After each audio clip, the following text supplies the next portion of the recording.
Never miss another strange story. Subscribe and hit the bell. Sit back and get comfortable. I have a few stories to share with you.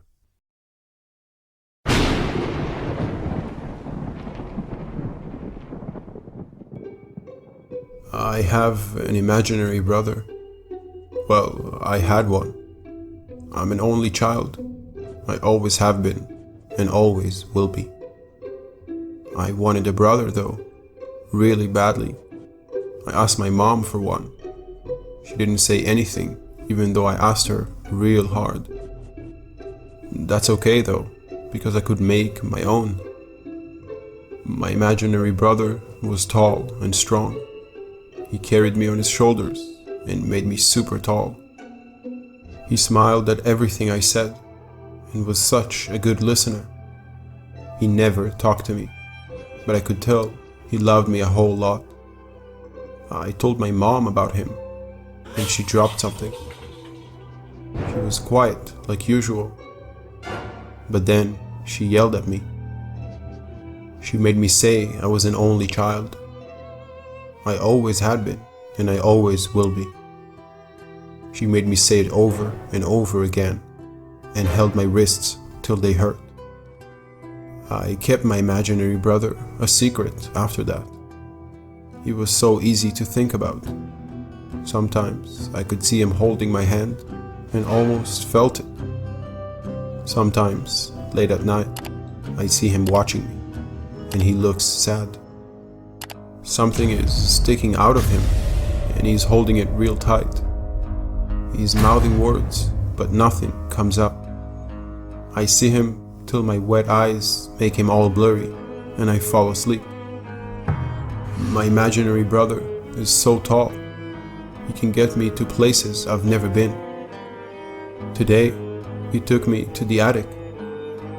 It's usually locked, but Mom forgot to lock it this time. It's hot and dusty up here, but I want to explore. Opening boxes and looking out the dusty window. I know I'm safe because my big brother is watching me. I can feel his eyes now as I open a box. There he is, smiling, clear as a picture with me and Mommy. I take the dusty photo and show it to Mom. She gets the same wet eyes I do at night. Then she gets mad. Her face gets so red and she paces. She keeps looking at something in the kitchen. Eventually, she asks me where I found it. I go up to the attic to show her, but when I do, the hatch closes behind me. I've been pulling on the hatch, hitting it, screaming, knocking on the window. I beg my imaginary brother to help me. He is so strong, he can protect me. He isn't there though. He was, but he isn't now. Because Mom gets mad sometimes, and she does things that make her sad. She never changes her mind though. Never. When she means to do something, she does it. I guess my brother and I could be imaginary together now.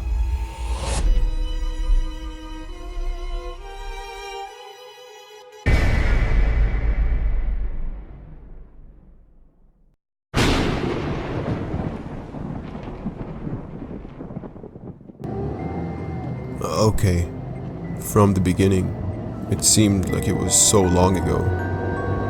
It started with the accident. The other guy wasn't looking, and he blew right through the light and slammed into my car. My life didn't flash before my eyes. It was just like everything stopped, all at once, all of a sudden. For a while, until the cop pulled me out, I thought I was dead. They rushed me to the hospital, and I was more shaken up than anything. But God help me, was I shaken up. They let me go just a few hours later. Other than the gash on my head, which they bandaged up, I was okay. I was okay. But I felt like something was wrong. There was a woman walking down the road, and I stopped her and asked for the time. The moment she saw me, she screamed and ran. The next person I stopped did the exact same thing. Was there something wrong with me? Was the wound bleeding or something? Wait, what if This horrible thought grabbed a hold of my mind, and it wouldn't go. I kept thinking of the car accident, and what just happened, and what I had thought. I kept thinking of the people who had run away from me, screaming. I ran home. There was a hearse parked in front. That's it, of course. It had to be, of course. For some reason, whatever I was now, hadn't accepted it, hadn't realized it, but someone ran out of the house next door. She saw me, and her jaw dropped. I said, "Don't be frightened. I'm not trying to scare you. It's just that for some reason, my soul can't." She said, "Mr. Peters? Mr. Peters? Where have you been? Your wife?" "What?" "There was an accident. She's dead." She saw something behind me. Her eyes grew wide, and she screamed. I turned around to see my wife standing there. There was nothing wrong with me at all. It was my wife who was following me home from the hospital.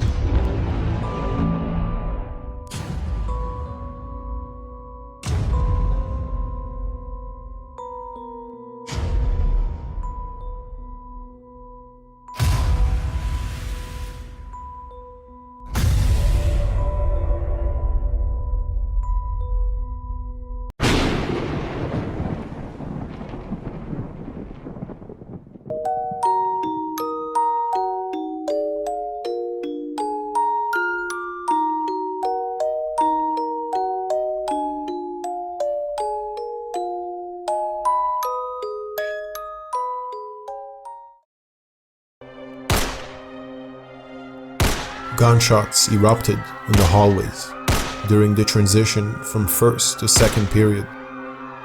Just as the first few shots echoed, the principal's shaky voice declared lockdown over the intercom. This was not a drill.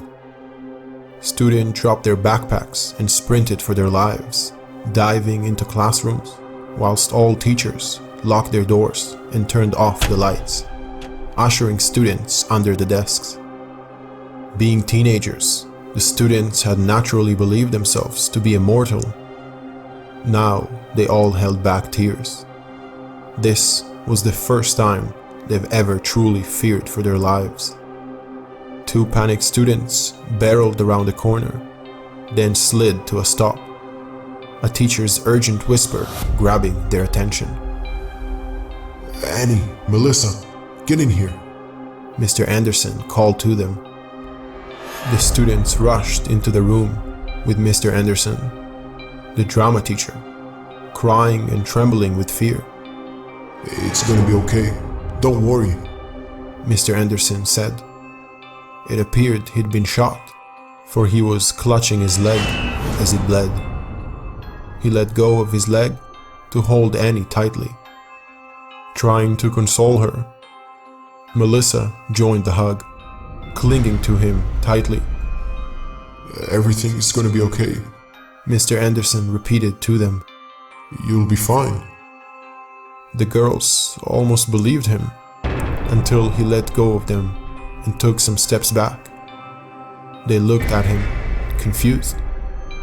But then, Melissa's jaw slowly dropped, unable to scream. Annie's eyes widened, tears slowly escaping her eyes and moving down her face. Mr. Anderson smiled at the girls as he pulled a pistol from his pocket. His leg was fine. It was covered in fake blood. His smile never left his face as he locked the door behind him and cocked his gun.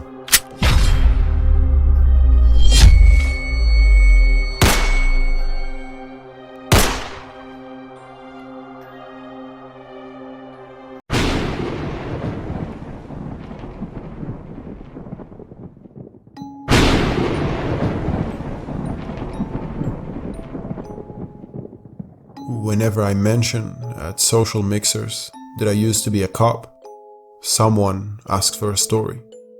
I usually tell one. I pick something funny or something exciting. I stay away from the grisly and miserable. No one wants to hear about little girls involved in a traffic collision or going to the same house 3 days a week for domestic disputes. Those stories ruin the mood, so I save them for my therapist. This story is one of the ones I don't tell. It was Halloween, 1974, and the great satanic panic was just gaining traction among the evangelicals that make up my district.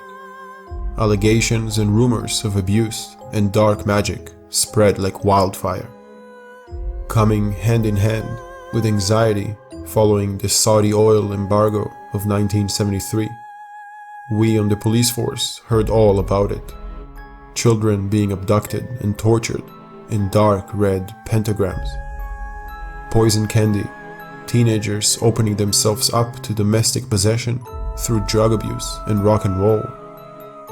We heard it first from the pulpit on Sunday mornings, then from frantic 911 calls from terrified housewives that invariably led nowhere. That is, until Halloween 1974. We were out in force that night, on hand to protect trick-or-treaters and keep the peace. Halloween that year coincided with the full moon. I remember that distinctly. That blazing white light bathed the town almost as good as the street lamps did. We got a call from the pastor's wife, whispering about satanic rituals going on in the woods outside her home. The police chief didn't become chief by ignoring influential citizens, so we went out to investigate. I remember thinking it was a complete waste of time. Probably teenagers listening to music too loudly. We beat through the bushes, the moonlight guiding us. We found a clearing where she said the Satanists were. And, well, I'm not sure what all was there. My therapist says trauma affected the memory. I suppose that's possible. I remember bits and pieces, usually after I awake from a nightmare. There was a pentagram drawn in scorch marks in the dirt. The trees were carved with something, maybe graffiti, but I can't see in my head anymore. I break out in sweat just trying. The symbols seem to shift around if you stared at them too long. I remember the photographer throwing up, trying to snap photos of them, and I remember refusing to look at the pictures years later. We found a body, a little boy who went missing earlier that night. The crime scene reports are clear that he was skinned alive. I wondered later why I hadn't seen the child that night, hadn't even known there has been a murder at all until I saw it in the newspaper. How could I have seen the pentagram and not the child inside it? We never got a suspect, just left the case open and moved on. That is the kind of story that ruins parties.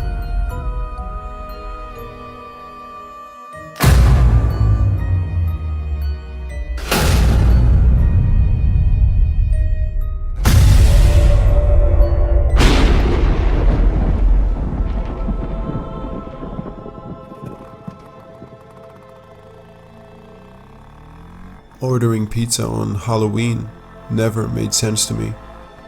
Shouldn't people be full enough with candy? My motorbike rattles to a stop at the address. I curse under my breath at Papa Vitale's pizzeria for making me drive on a dirt road in the middle of nowhere. 3 pepperoni pies can't be worth all this effort. A few seconds after I ring the doorbell, an elderly couple answers. Thank you, dear, breezes the wife, hurriedly riffling through her purse for money. You can just go ahead and leave the pizzas on the front porch. You want me to leave your pizzas on the doorstep? I repeat, incredulous. That's what we're paying you for, isn't it? Barks her white-haired husband. Following the instructions of the wackadoo couple, I pop open one of the lids and prepare to toss pizza on the floor. Wait, yelps the woman all of a sudden, her face going pale white. You forgot the blood. The blood? The fresh pig's blood we requested on our pizza when we ordered. It's not there. I guess we just assumed, that it was a joke, 'cause it's Halloween. I give a nervous chuckle, expecting laughter, but the fogies only grow more and more stone-faced. Look, lady, I don't know what to tell you, I interject. I don't even know why they put those little round plastic table thingies in the pizza boxes. I just deliver stuff. If you and your husband really want to eat pig's blood, then... Idiot boy. The pizzas aren't for us. Shouts the man furiously. Therefore...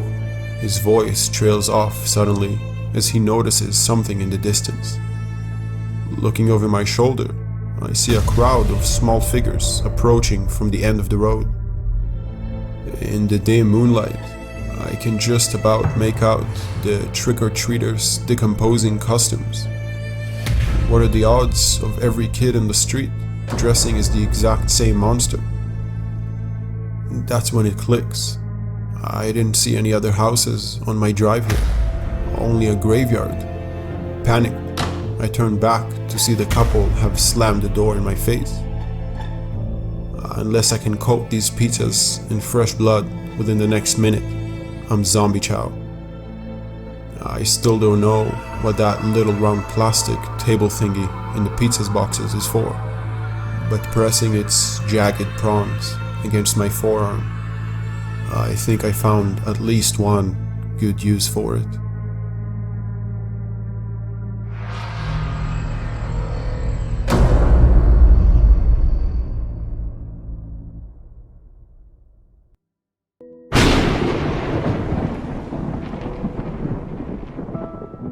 Sweetie, now are you sure you don't want to take your glasses off for tonight? I shake my head firmly. Mom sighs and casts her eyes to her sewing machine, as if to suggest that her hours dedicated to my Indiana Jones costume were a waste. Stepping in, Dad chides her for her competitiveness, reminding Mom that it's only a Halloween costume. My perception isn't actually that bad. Even though I've been wearing glasses since I was 6, I can see well enough without them to get by for a few hours. And yet, there's absolutely no way I'm leaving them at home. Not tonight, of all nights.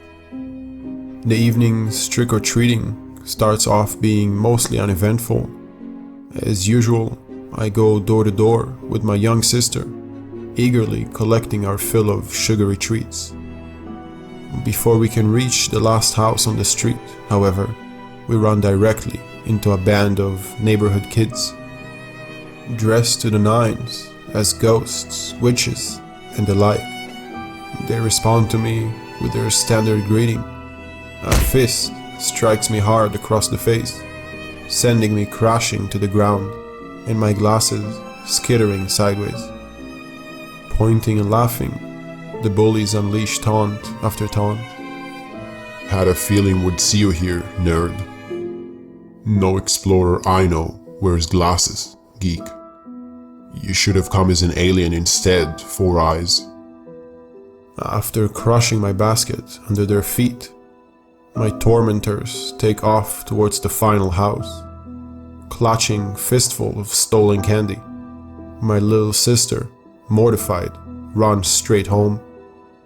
Unbothered, I gather my spectacles and polish them against my sleeve, just like I do at the end of every Halloween. I sneak towards the break in Mr. Tillman's fence, positioning myself directly in front of his living room window. From my vantage point, I can't see what's going on at the door, but I can hear the doorbell. I hear Mr. Tillman greet my neighborhood friends and hear their impish crackles turn to horrified screams. I hear the swishing of tentacles, the snapping of brake, and the scraping of fingernails against floorboards.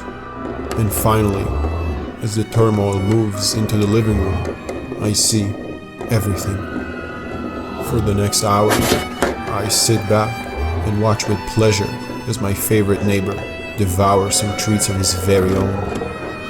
I know that wearing glasses while trick-or-treating can be an awful hassle, but some things are just worth viewing in high definition.